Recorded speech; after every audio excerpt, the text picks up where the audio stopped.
Hello, loves. Hello, hello. It's Hills here from Blue Flame Apothecary.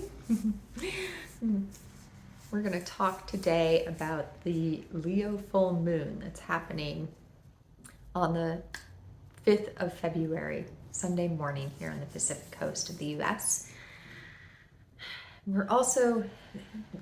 It feels important to say this is an energy that is running through the full moon and also like into the next week, the next couple of weeks. It's part of the energetic template of February where we're moving through. We'll start with the energies of the full moon itself and kind of see where we go from there. As I was tuning in to what the energetic template of this moon, of this lunation, this lunar cycle is, I kept hearing over and over and over again the word identity. Identity. It's about identity. And this makes a lot of sense. Leo, as a sign, is about our sense of self. It's about courage, about brave-heartedness. And one of the songs that came through, it's Leo, so it's very creative. So instead of one song or two songs, I made an entire playlist. I'll put a link below in case you guys want to check it out. One of the songs that came through is Atomic by Blondie. Blondie, I have her photo above my head here. And the entire song is make it magnificent, make it magnificent. And that would be a perfect way to describe Leo energy. Make it magnificent. As always, when there's a full moon, the sun is directly across the way and in the sign of Aquarius, which is about higher consciousness. It's bringing transcendence, connecting to our dreams, all of the ways. One of the reasons that this golden age that we're coming into is called the Age of Aquarius is not simply because we're moving out of Pisces, which is actually backwards motion into the Age of Aquarius. It's what Aquarian energy represents, which is a transcendent form, a new way of being. And I'm going to laugh because my cat Poppy just jumped into my lap and we're about to talk about Sekhmet, the lioness, goddess of Egypt. Sekhmet was coming in really loud as I was beginning to tune in over the last couple of weeks. Everywhere I turn, I'm finding people talking about Sekhmet. And I'm hearing her coming in. And when I put her into the chart, she has an asteroid named after her. When I put her into the chart, I laughed because she's exactly conjunct the sun during this full moon. And in the days after, because the sun moves more quickly than where the sun moves in relation to where we are is more quickly than the asteroid named after Sekhmet. So the sun is getting closer to Sekhmet's asteroid over the next couple of days after the full moon.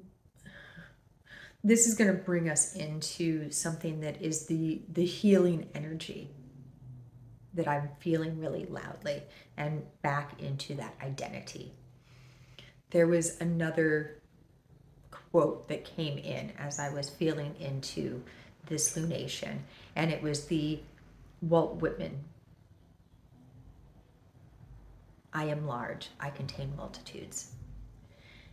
Everywhere I was turning in the days before I started to really bring through for the light drops and for this transmission that I'm sharing with you guys now, and there will be a link below for the light drops, was the many faces, the different ways that different cultures have described the same energy.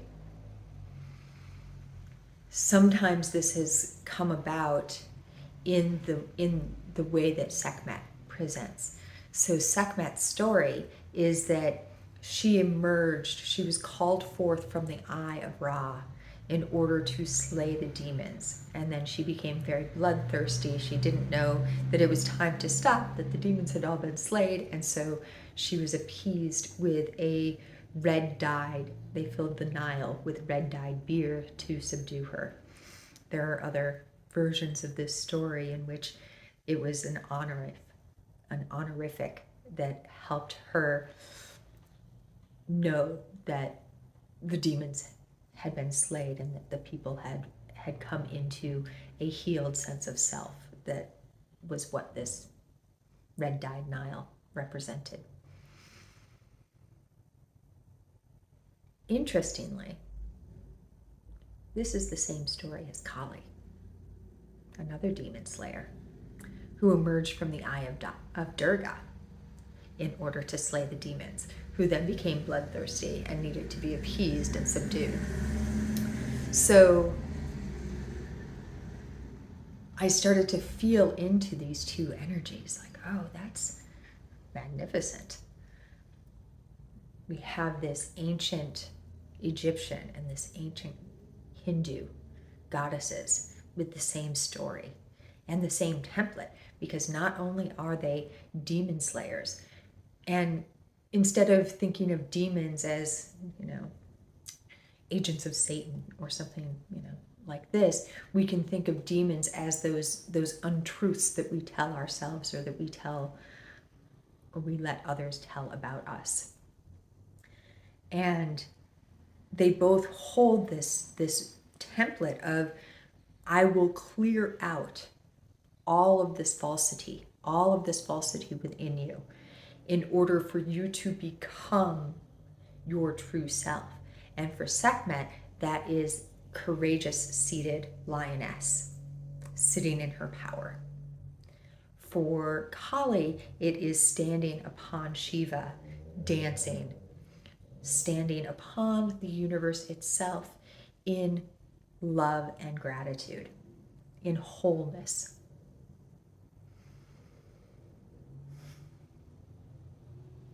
They will not let you sit on your laurels. They will not let you sit on your laurels. And interestingly, they are exactly square one another during this lunation. We actually have 2 fixed grand crosses active during this next couple of weeks as we move through this Leo full moon. I've talked about fixed grand crosses and grand cross energy before, but as a kind of brief recap, fixed energy is the middle of a cycle. It's when the metamorphosis is actually occurring. So you're not a caterpillar anymore. You're in the cocoon. You are fully in the goo. You have not started to become a butterfly yet. You are not yet ready to birth. Every fixed sign is in the middle of a season. So there's those 3 modes in astrology, right? There's the cardinal, which mark the beginning of a season. There are the mutable, which mark the ending of a season, the falling away. And then there's the fixed. And it can feel like nothing's happening. Another way that I've described this is like that first month of being pregnant, when the woman's not showing yet and the morning sickness hasn't really started. A lot of times women don't even know that they're pregnant yet because nothing's visibly happening. Or the last month of pregnancy before the birth, when it's still, there's still a lot happening with that baby forming and turning and getting itself ready to be born. But from the outside perspective, it doesn't look like there's a whole lot happening. We can also view this as, here in the States or in the Northern Hemisphere, the month of February, which is the month of Aquarius, the month we're currently in. And it's a very short month. In much of the Northern Hemisphere, there's a blanket of snow covering all this amazing action of roots forming and seed pods beginning to open under the pressure of the snow and the soil above them. So, like I said, we have 2 fixed grand crosses active during this lunation. And one of them, well, they, in actuality, they are both activating the portal of destiny that we had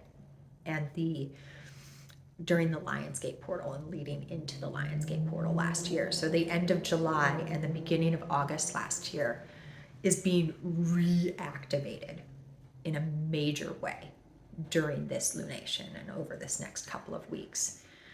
One of the pieces of advice that I can share is to take yourself back there momentarily, to allow yourself to see all of the changes that have occurred since the end of July and the beginning of August in your world. How much more of yourself you have access to in this moment. And this is an especially good practice if you are feeling that sense of stuckness that can sometimes come from fixed energy. When you have a lot of fixed energy, it can feel like nothing's happening, right? So it can feel rigid or like you're stuck. So if you can take yourself back and with your heart open, feel how much has actually changed, how much you have actually changed as you are coming into a more whole connection with your true self.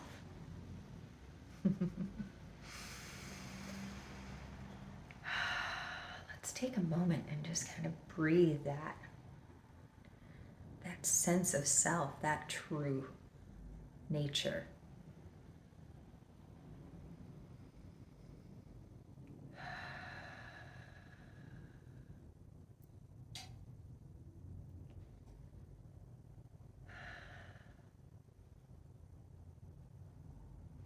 As we do that, I'm going to bring another energy in. I'm going to bring in Lilith.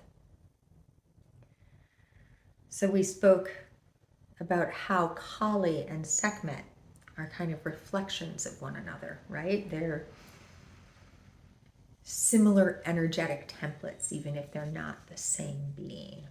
They hold a similar thread. With Lilith, there are actually 4 astrological bodies that are named after her, or hypothetical points, as it were. I spoke a lot about this because they were really active back on the Cancer new moon. So I'm going to link and end cap this video with that because there's more in-depthness than I'm going to go into here. But these 4 points are really active once again. There is the dark moon, which is also sometimes called Waldemath. And it represents Earth's second satellite. The energy that it represents is that which you can only see when you're ready. For those who have eyes. For those who have eyes. They may see the light. They may see this aspect of self. Then, and that's obviously a hypothetical point, right? Or is it? Then there are the Black Moon Lilith points, and there's the true, which oscillates and moves around a lot. And then there's the mean, which is the average and moves at a steady pace. Sometimes they're really close to one another, and sometimes they're really far away from one another. This point represents the primordial feminine, that like the depths of the feminine. It was coming in this morning, the primordial ooze from which we have all emerged. You could also feel that as like Ein Sof energy, right?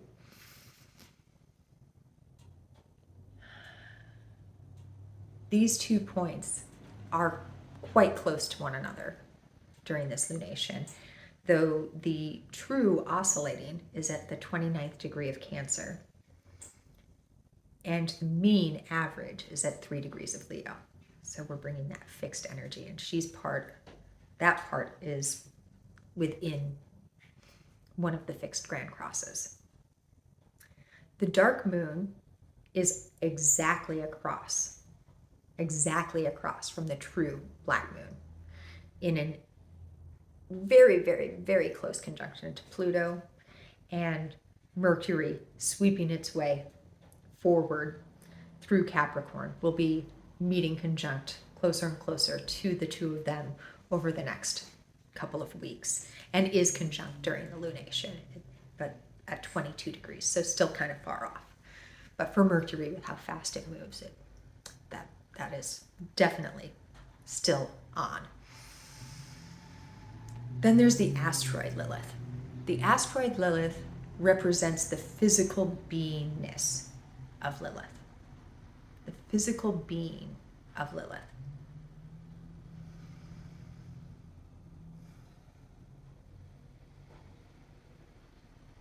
I have to look at my notes because I was forgetting where she is. Yeah, I had it right. She's at 23 degrees of Virgo. So trine, almost exactly trine to Mercury. So when I say we contain multitudes, and that what this lunation is bringing in for us is a way to help us connect to all of the aspects of ourselves, all of the names and all of the ways in which we exist, from the primordial ooze from which we emerge to the heights of the highest dimension that our soul has access to. Lilith, with all of these different bodies named after her, all of these different points, is a really good example of this. We have the dark moon, that space that you can only see when you're ready to see it. And across the way, we have the black moon, the primordial ooze, the depths, the shadow, the dark stories that have been told about you that you believed or you didn't believe, or that you didn't want to believe about yourself, that until you're ready to see that truth about yourself, you can't let it go and you can't move forward. All of that is held within there. And it's bridging Cancer and Leo. So it's showing you that you need to get in there and allow that aspect of yourself also to belong, in order to unleash your full creative potential, your fullness, your allness. And these two sit across from one another, the dark moon and the black moon, the dark moon and the black moon. And Pluto's there, breaking down, revealing secrets, shaking the ground beneath you, literally, and tearing down the buildings that you've built up, all of the barriers that you've built up. And then Mercury is coming in and speaking the language of the soul and translating all of this information into gifts that can now be held by your physical embodied presence. Remember, Virgo is also about being whole unto self. So we're allowing our physical being to come into contact with our shadow, with the depths of us, with the places that we maybe didn't want to see. And through acknowledging them, saying, yes, you also belong to me. If it's true, you can then release it, and you can have the gift that was held and hidden like a pearl within that space and bring it down into your physical being to be more whole. Now there is a fifth point.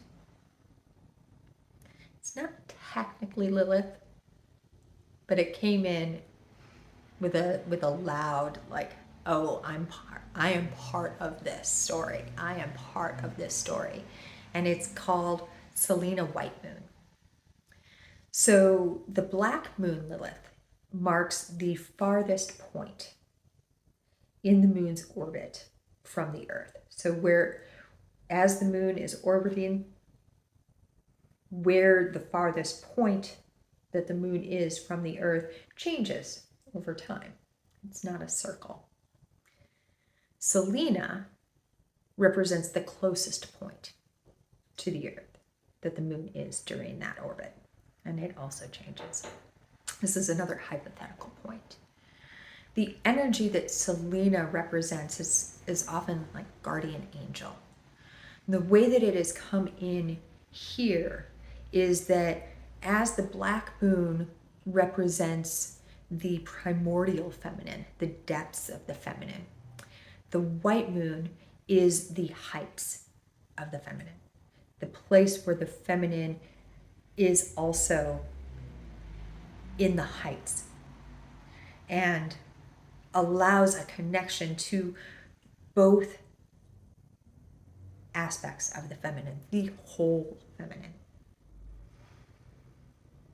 Selena is also making amazing aspects. I'm going to look at my notes again. Yes, that's what I thought. Selena is making a trine to the black moon in Cancer.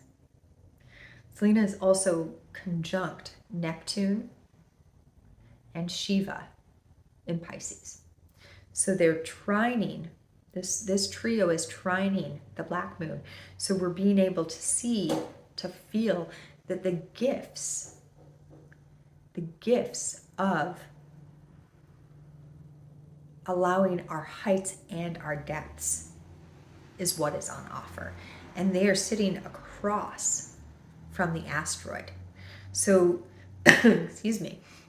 So as we are allowing ourselves to accept the gift of both our heights and our depths, we are able to see, that's that dark moon across the way from black moon Lilith, we're able to see more of our truth, more of our wholeness, and through that, bring it into our physical beingness. Bring it into our physical beingness. It's coming in now to share something that came through in my meditation this morning. And that's what it means to be a light worker. A lot of times when we feel that calling, I am a light worker, I am a light worker, the initial phases of that in particular, and sometimes we can stay in those phases for a long time, is I'm a light worker, I need to be happy all the time. I need to be constantly radiating my light out as a beacon, as a lighthouse. And this is important, to be this beacon, to be this lighthouse. But part of what we're doing also is being human. We are beings. We are in human bodies, which means that when somebody cuts you off and you slam on the brakes and see your life flash before your eyes because you had to short stop and you thought you were going to rear end them and you get angry, it would be spiritual bypassing to say, oh, I didn't get angry. That wasn't real. That wasn't me. That wasn't the truth of who I am. Instead, you can say, oh, whew, that was scary. Thank goodness nothing happened. And through allowing the presence of the anger and the fear that arose within you, you can then go into a state of forgiveness. You can forgive the person who cut you off. You can say, oh, you really scared me. And, maybe you can have a chuckle and maybe you can share some light with them. But it's important to access the fact that you were scared, that they did something that scared you.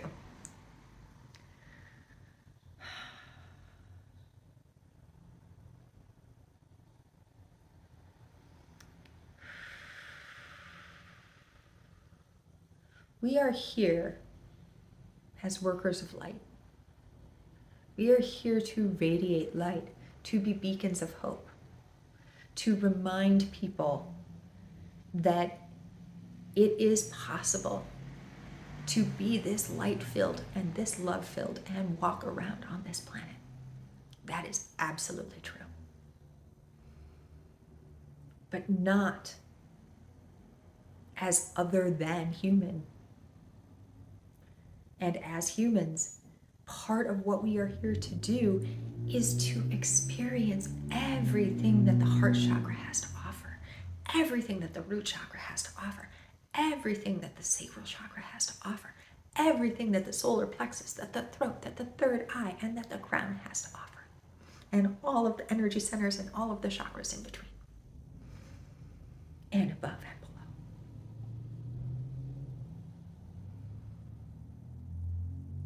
If we only access the heights, we can never fully embody them. If we only access the depths, we can never fully embody them. And we can't access the gifts that those places hold within them.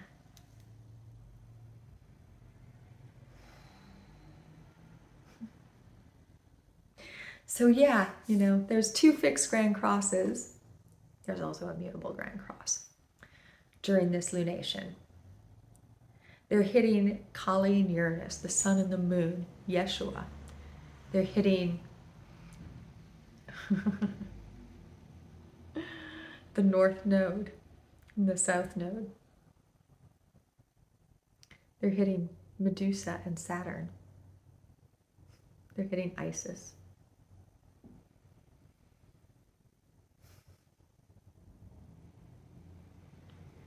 We have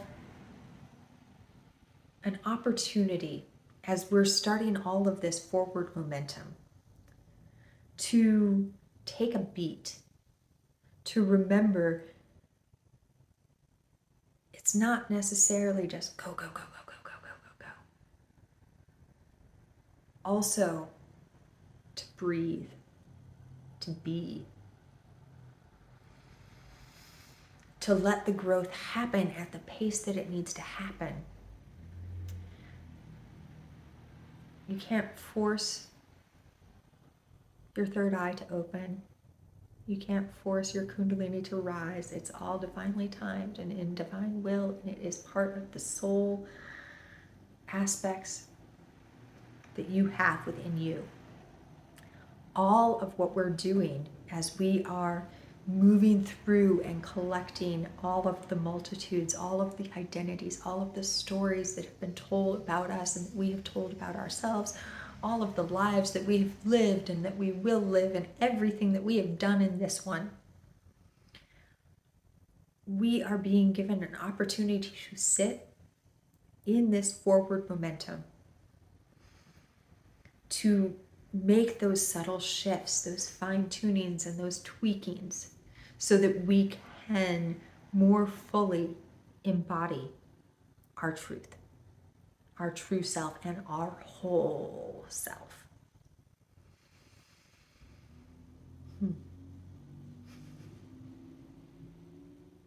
I will be facilitating a transmission and meditation and a violet flame release in the members portal. If that speaks to you, check out the link below. It'd be amazing to welcome you into the members portal.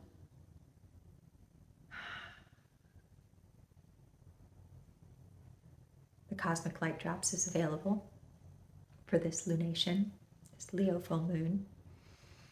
It gets into some deep territory. And it would be amazing if you want to check it out. There will be a link below for that also. I feel like we should just breathe here together for a moment, opening our hearts, relaxing our shoulders. There's a practice that I do in the morning when I come back from the dream time. As I go into my sleep cycle, I say a prayer asking for support and guidance as I transit the dream time, the astral and causal planes. And when I wake up, I allow that which I experienced to move through me that which needs to be recorded to stay as I call all of myself back in from all of the travels and all of the timeline journeying that I did. One of my service jobs is working the timelines. Each and every one of us in our own way is pulling apart all of the threads and all of the wires of us, cleaning any debris from that space so that we can come back into wholeness, into a singularity. One of the reasons that it might feel like there's so many timelines running right now, I've been guided, is because we've literally, like a loom, when you pull it up and all the threads separate so that you can make adjustments, we're doing that so that we can repair any tears, so that we can rethread where that needs to happen. All of the different ways that, way above my pay grade, it's something my soul's doing that I don't need to know all the details of. But we're coming into, as each and every one of us is coming into our wholeness, we're also coming into that singularity point, that 0 point. And so what is being asked of us, each and every one of us, whether you are a timeline shifter or a light worker, you are a healer, a medicine person, whatever it is that is truth about what you've come here to do. And for most of us, it is multiple. It is multitudes. It is so big and so much larger and so much faster than we have ever possibly imagined. We are calling all of that back into us. And not just up here, we are calling it in here, and we are calling it into our root, into our earth star, into our physical bodies. And this is why the light body symptoms happen, right? When you're anchoring, okay, this is where we'll end. I am currently expanding my heart. The barriers that I built against love, as Rumi would say, through this incarnation and other incarnations due to pain, I have been standing them down, letting them crumble away. And my heart is expanding. And so the last couple of days, I've had this massive pain behind my shoulders, like right in between my shoulders, at the back of my heart. And as I was going through a healing yesterday with one of my healers, I was like, oh, it's because my rib cage had actually created part of this barriers that I was creating for myself. And as I'm expanding my heart, my rib cage, the actual physicality of me, is also needing to stretch and expand to make room for the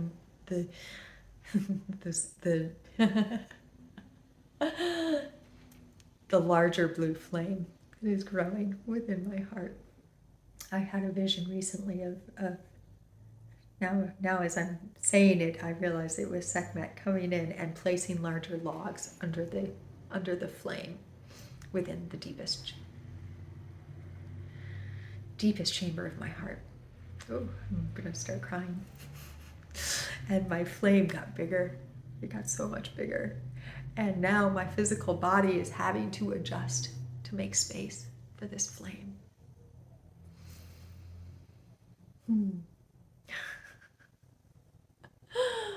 A beautiful way to end. Oh, again, if the Blue Flame Members Portal calls to you, come check out the link below.